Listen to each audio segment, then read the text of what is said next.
সরাসরিভাবে আন্দোলনে রাস্তায় থেকে নিজের ঝুঁকি নিয়ে, জীবনের ঝুঁকি নিয়ে জুলাই আগস্টের অনেক আগে থেকে এবং জুলাই আগস্টের সময় সে আন্দোলনরত একজন নেতা। সে একটি দল করেছে, আমরা স্বাগত জানিয়েছি। আমি তখনও এসেছিলাম, কারণ যাদের এই অবদান ছিল তাদের সকলকে আমাদের মূল্যায়ন করতে হবে, যার যার অবস্থান থেকে মূল্যায়ন করতে হবে, শুধু আজকের বাংলাদেশের জন্য নয়, আগামীর বাংলাদেশের জন্য। কারণ বাংলাদেশের যে আন্দোলন গত 17 বছর ধরে চলেছে, সেটা হচ্ছে মূলত বাংলাদেশের মানুষের মালিকানা ফিরে পাওয়ার জন্য, তার রাজনৈতিক, সাংবিধানিক, গণতান্ত্রিক অধিকার ফিরে পাওয়ার জন্য।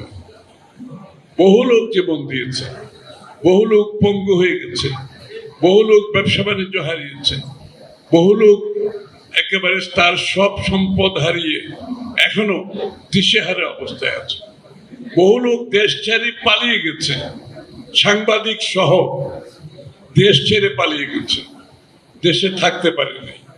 এই সকলে মিলেই আজকে এই সফলতা আমরা অর্জন করতে পেরেছি।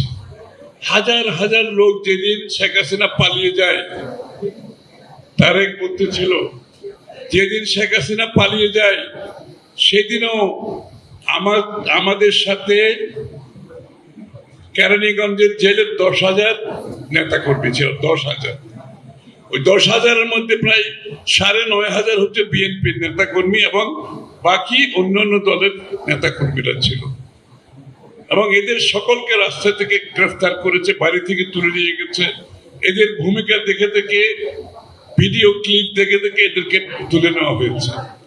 তো সুতরাং সবাই আমাদের ঐক্যবদ্ধ আন্দোলনের ফসল হচ্ছে আমরা একটি স্বৈরাচার ফ্যাসিস্টকে বিদায় করতে পেরেছি এবং এখন নতুন বাংলাদেশের স্বপ্ন দেখছি আমরা। আমি অত্যন্ত একটা আশাবাদী মানুষ, যে অনেকে বলেছে বিগত দিনে এটা হচ্ছে, সেটা হয়েছে, আগামী দিনে এটা হবে, সেটা হবে। আমাদের অবশ্যই ওয়াচডগ যারা ক্ষমতায় থাকে তাদেরকে প্রশ্ন করার লোক থাকতে হবে। Speaking truth to the power, ক্ষমতায় যারাই থাকবে তাদেরকে যাতে জনগণ প্রশ্ন করতে পারে, এটা আমাদেরকে নিশ্চিত করতে হবে।